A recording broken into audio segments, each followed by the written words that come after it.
Vivo X 100 Ultra này port tú tứ cứ mình khoa thế sờ bồi ta vậy để khoa port không mai này cứ bộ bạ rồi mình đèn xong rồi thì nhóm đã tính có bộ bạ này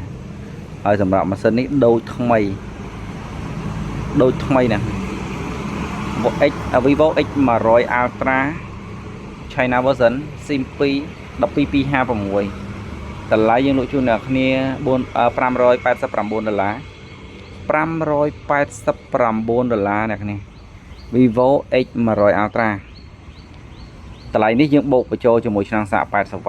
ជាមួយនឹង cache ឆ្នាំងសាក cache មួយទៀត screen មួយទៀតអ្នកនេះមានមួយ set ទៅខ្មៅនេះគឺឲ្យលើប្រឡងមែនទែនសម្រាប់អ្នកត្រូវការ Vivo X 100 Ultra ខ្មៅស្អាតណាស់នេះ X 100 Ultra ពណ៌ខ្មៅគឺស្អាតខ្លាំង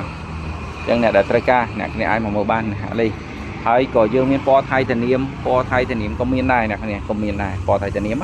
ចឹងអានេះខ្ញុំបង្ហាញតែពណ៌ខ្មៅទេដោយសារខ្មៅនេះគឺអា Midnight Black នេះគឺស្អាតមែនទែនស្អាតយកតែមែនទែនហ្មងដោយសារវាខ្មៅ matte គេហៅ matte black ណាចាអរគុណច្រើន